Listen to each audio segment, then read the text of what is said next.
Hello there. Thank you so much for joining us. This is News Channel Nebraska. My name is Eric McKay. Let's take a look at our top headlines today. A woman's been found guilty of a murder on the Winnebago reservation. The U.S. District Attorney's Office in Nebraska says 49-year-old Michelle Marr was convicted of second-degree murder. The charge stemmed from a murder that authorities say happened on the reservation back in March of 2022. The victim was not identified, but federal investigators say Marr called EMS to say the victim wasn't waking up. The victim had suffered brain trauma, swelling, and bruising. Injuries investigators say were caused by Marr. She faces up to life in prison when she's sentenced this June. A former family medicine doctor facing multiple charges of child pornography distribution. Federal prosecutors say they've charged Jacob Smith with 2 separate counts. Investigators said in a recent court hearing that Smith expressed interest to an undercover agent in sexually assaulting a 1-year-old girl and 3-year-old boy. Prosecutors say a search of Smith's electronics turned up over 100 files of child pornography. Investigators said Smith was using an app to speak with pedophiles while working as a family medicine doctor at CHI Health in Lincoln. So far, authorities say there's no evidence at this time that Smith personally abused any of his patients. Well, extreme cold warnings in effect all over Nebraska. Wind chills potentially getting down as low as 35 below zero, if not lower. Residents of the Cornhusker State being told to watch for frostbite, hypothermia, and ruptured water pipes. But we're not alone. As Maribel Gonzalez reports, temperatures are headed down to historic lows all over the U.S., creating immense concern in some communities still reeling from floodwaters. First came historic flooding. This past weekend's storm dumped more than a month's worth of rain across parts of Kentucky in less than 24 hours, resulting in 12 deaths. Eastern Kentucky is still experiencing it at a level that most other parts of the state are not. Just yesterday, having an evacuation, even though most of the rain was on Saturday. At least 15 people across 3 states have died, including 1 in Georgia and 2 in West Virginia. Overall, the flooding situation remains unsafe and dangerous. Next comes a winter storm. We've had a tough winter season in North Carolina, and it is not over yet. It's forecasted to plunge temperatures as much as 50 degrees below February averages for about 3/4 of the U.S. population by Friday, complicating recovery efforts. This is a snowstorm in the middle of a natural disaster. This winter blast could break temperature records across at least 27 states. Already, the danger is being felt as the Kentucky governor made a grim announcement: 2 additional deaths in his state.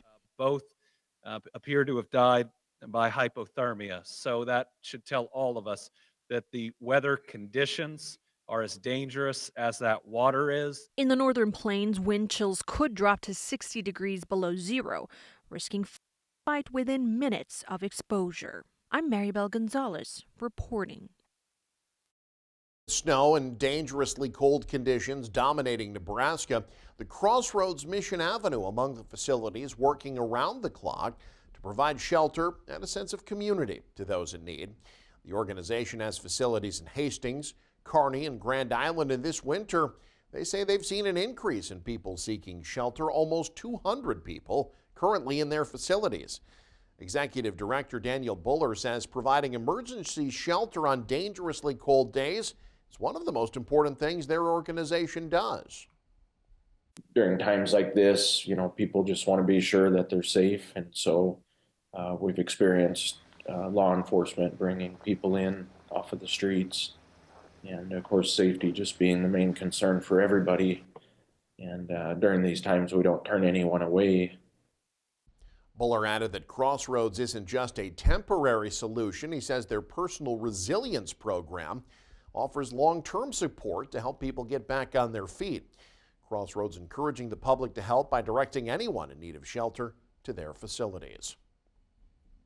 In national news, President Donald Trump says he plans to impose tariffs of around 25% on auto imports, as well as semiconductor chips and pharmaceuticals shipped to the U.S. The new tariffs could begin as early as April. For tariffs on semiconductor chips and drugs, the president says he intends to eventually increase the rate, but said he wants to give time for potentially affected companies to bring their factories to America. Trump recently enacted a 10% across-board tariff on goods coming from China and 25% tariffs on all steel and aluminum imports. Economy and industry experts have warned these steep new tariffs could have far-reaching effects and hurt consumers and businesses with higher prices and costs. Consumers are expected to be affected most by new import taxes on cars, as prices could jump by thousands of dollars. In the Unicameral, a central Nebraska lawmaker's recent newspaper column sparked sharp rebukes and questions on the floor of the legislature. State Senator Lauren Lippincott of Central City described a scenario from his days as a pilot for Delta Airlines with an air traffic controller that he says a supervisor categorized as a DEI hire.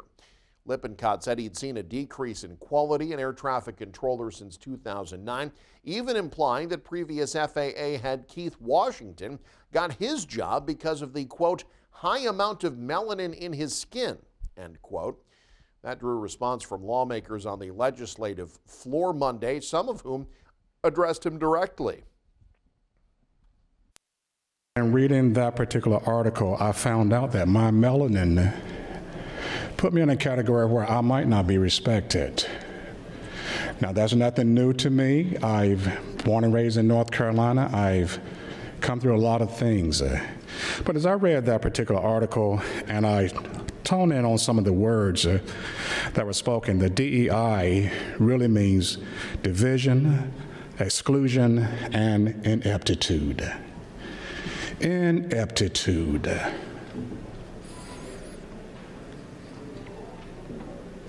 Ineptitude. And the melanin. So melanin and ineptitude. There's really nothing that bothers me and I don't sleep, but this really bothered me and I haven't slept really well since. Can you please explain, ideally in a minute or less, what you mean by a DEI hire? What do you understand that to mean? Well, you'd have to ask the individual who said it. That was told to me on the telephone by an ATC controller out of Cleveland. You repeated it, though, in your letter to say that that person that you are naming was a DEI hire.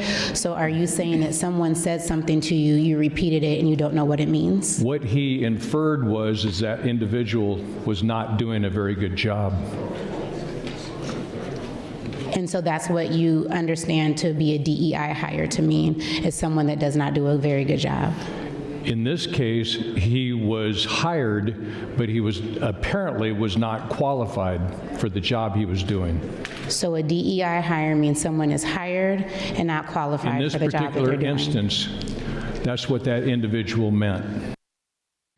And a Nebraska junior high held its first robotics competition recently, drawing an impressive crowd despite cold and snowy conditions. Hanky Hazelton has more.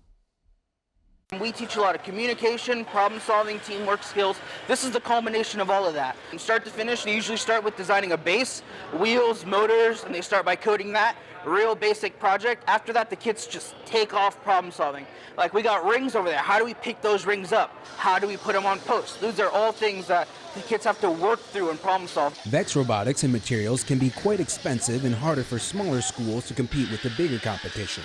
Now, schools are creating open robotics, which allows them to use any materials available. They can 3D print their own parts. They can use plexiglass, plywood, wood.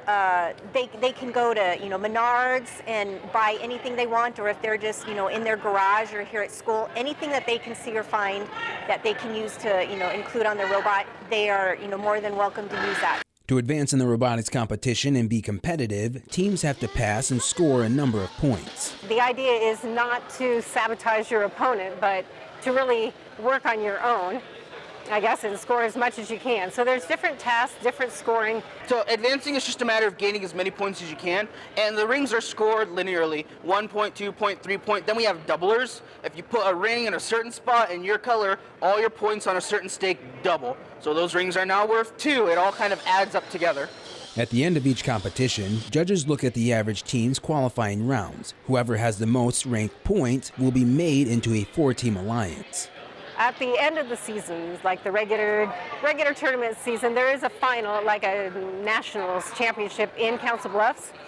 And so teams that show that they are like competent to do lots of these things tend to register for that tournament at the end. Mann said, some may not refer to us as an official sport, but what they can take away is how we always shake hands and show sportsmanship no matter if we win or lose. Even though the kids are butting heads with each other, fighting for points, we're always civil, we're always respectful, and that's something we always push, especially here in the crate division. So the ability to be respectful. In Norfolk, Hanky Hazelton, News Channel, Nebraska. And you can stay up to date with the very latest by following us online. Head to newschannelnebraska.com and click on the News tab there. You can also follow us on X, like us on Facebook and Instagram as well. Thanks for joining us. Have a great day. This is News Channel Nebraska.